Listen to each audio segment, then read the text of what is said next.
दोस्तों नमस्कार। लोकसभा चुनाव 2024 का बिगुल बज चुका है। हर पार्टी अपनी तरफ से तैयारियां पूरी कर रही है। जहां एक तरफ लगातार विवादों में रहने के बाद अब इंडिया गठबंधन फिर से उठ खड़ा हो चुका है, तो वहीं एनडीए की प्रमुख पार्टी बीजेपी 370 सीटें जीतने का टारगेट लेकर चल रही है। तो वहीं इस बार एनडीए के 400 पार का आंकड़ा छूने की उम्मीद भी जताई जा रही है। लेकिन आज हम इस बात ना एनडीए की करेंगे और ना ही बीजेपी की। हम बात करेंगे कांग्रेस की और कांग्रेस के नेताओं की। उन्होंने अपने लिए 2024 लोकसभा चुनाव में आखिर टारगेट क्या रखा है। आपको तो पता ही है, राहुल गांधी ने अब मीटिंग में यह कहना छोड़ दिया है कि वो प्रधानमंत्री पद के उम्मीदवार होंगे। वो ये भी दावा करना भूल चुके हैं कि केंद्र में कांग्रेस की सरकार 2024 में आएगी। तो सवाल यह है कि हजारों किलोमीटर की यात्रा लेकर चल रहे राहुल मेहनत किस लिए कर रहे हैं। तो आज हम आप इस वीडियो में यही बताएंगे आपको कि आखिर कांग्रेस की इतनी जो सारी मेहनत है वो हो क्यों रही है।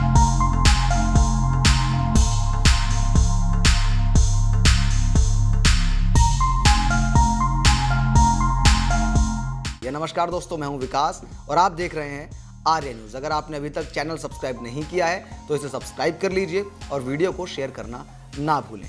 अभी हाल ही में दोस्तों चुनावी रणनीतिकार प्रशांत किशोर ने एक इंटरव्यू में कहा था कि इस बार कांग्रेस अगर 50 से 55 सीटें जीत ले तो यह कोई बड़ा आंकड़ा नहीं होगा। 2019 चुनाव में जो उन्होंने 52 सीटें जीती थी उसमें ज्यादा फेरबदल की गुंजाइश मुझे नजर नहीं आती। इसी के साथ प्रशांत किशोर ये भी कहते हैं कि बीजेपी 400 पार का आंकड़ा बिल्कुल भी नहीं पार कर पाएगी। टारगेट तो हर चुनाव में ये बड़ा रखते हैं। 2014 चुनाव के बाद हुए 8 चुनावों में इन्होंने ऐसे ही बड़े बड़े टारगेट रखे, लेकिन जनता ने उसे पूरा होने नहीं दिया। बहुमत के साथ सरकार बनाना और अपने मन के हिसाब से सीटें जीतना दोनों अलग अलग बातें होती हैं। अगर जमीनी राजनीति को देखकर आप भी सोचेंगे तो 400 पार का आंकड़ा थोड़ा मुश्किल जरूर दिखता है, पर असंभव नहीं है। इस लिहाज से देखें तो विपक्ष के पास सिर्फ 143 सीटें ही बचती हैं। इन 143 सीटों में कम से कम 20 पार्टियां हैं। उत्तर प्रदेश में सपा बसपा ने मिलकर पिछले चुनाव में 15 सीटें जीती थीं। बिहार में आरजेडी पिछली बार तो ज्यादा कुछ नहीं कर पाई, पर इस बार नीतीश के पाला बदलने से जनता नीतीश से नाराज है। बंगाल में ममता बनर्जी की टीएमसी ने पिछले चुनाव में बम्पर सीटें जीती थी।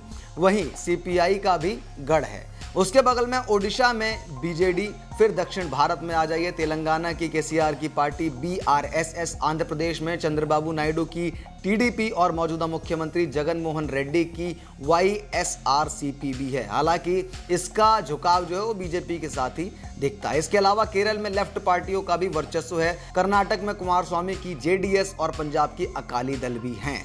दिल्ली पंजाब में आम आदमी पार्टी इस बार भी ज्यादा से ज्यादा सीटें जीतने की कोशिश में है। हालांकि इनमें से कई पार्टियां कांग्रेस के साथ इंडिया गठबंधन में हैं, पर अकेले कांग्रेस के लिहाज से देखें तो ये उनके लिए नुकसान ही है। ये बात राहुल भी जानते हैं। इस चुनाव में मोदी लहर से ज्यादा मंदिर लहर है और इसमें कांग्रेस का पार पाना थोड़ा मुश्किल है। इसलिए वो अपनी यात्रा 2 उद्देश्य को लेकर चल रहे हैं। पहला, जहां जहां ये कार्यकर्ता निराश हैं उनसे मिलकर चुनाव से पहले उनमें जोश भर सके ताकि बूथ स्तर पर कांग्रेस को मजबूती मिले।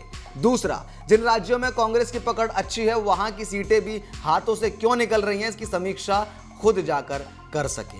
यानी राहुल आगे की सोच रहे हैं और इस चुनाव के लिए कांग्रेस पार्टी ने प्रशांत किशोर के सहयोगी सुनील कानूगोलू को सर्वे का काम सौंपा है। 28 फरवरी तक वो अपनी सर्वे रिपोर्ट कांग्रेस हाईकमान को सौंप सकते हैं। उसके बाद आगे की रणनीति तैयार होने वाली है। कहा जा रहा है कि सुनील की रिपोर्ट में पंजाब के सांसदों के बीच एंटी इनकम्बेंसी की चर्चा है। खबर तो यह भी सामने आई है कि गुजरात के अहमद पटेल, जो लंबे समय तक सोनिया के करीबी रहे, जिन्हें कांग्रेस का चाणक्य भी समझा जाता था, उनकी बेटी मुमताज पटेल कांग्रेस हाईकमान से नाराज है। उसका कहना है कि आम आदमी पार्टी और कांग्रेस के बीच गठबंधन के बीच भरूच सीट आपके खाते में जाने से यहाँ की जनता काफी नाराज है। ये कांग्रेस का गढ़ रहा है, ऐसा करना ठीक नहीं होगा। मुमताज के करीबी बताते हैं कि वो लंबे समय से डोर टू डोर प्रचार कर रही हैं। अगर ऐसा हुआ तो पार्टी का साथ वो छोड़ सकती हैं, जिससे गुजरात में कांग्रेस को काफी बड़ा नुकसान हो सकता है। इसके अलावा कुछ मीडिया रिपोर्ट्स में तो ये तक दावे किए जा रहे हैं कि रायबरेली और अमेठी की जनता भी इस बार कांग्रेस से नाराज है। अमेठी की वो महिला जिसके घर जाकर राहुल गांधी ने खाना खाया था, उसके हवाले से बीबीसी अपनी रिपोर्ट में लिखता है कि जब चुनाव के वक्त आते हैं, उन्होंने अपनी बहन के हाथ का खाना खाया था, तो सुध लेने बाद में नहीं आते। मैं बहुत परेशानी में हूँ, जैसे तैसे गुजारा चल रहा है, गरीब हूँ लेकिन दिल से गरीब नहीं हूँ। अगर राहुल भैया चुनाव लड़ेंगे तो जितनी मदद हो सकेगी उतनी मदद मैं करूँगी। कई लोग ये भी कहते हैं कि पहले कांग्रेसी था पर अब बीजेपी को वोट दूंगा, क्योंकि बीजेपी के स्थानीय नेता हर सुख दुख में उनका साथ देते हैं, कांग्रेस से कोई पूछने भी नहीं आता। मतलब अमेठी की जनता का मिजाज इस बार भी राहुल के खिलाफ जा सकता है। और जहां तक रायबरेली का सवाल है, जो सीट सोनिया गांधी ने छोड़ी है वहां से प्रियंका लड़कर जीत हासिल कर पाएंगे या नहीं, ये अभी भी बड़ा सवाल बना हुआ है, क्योंकि वहां की जनता भी पहले की तरह कांग्रेस की समर्थक नहीं रही है।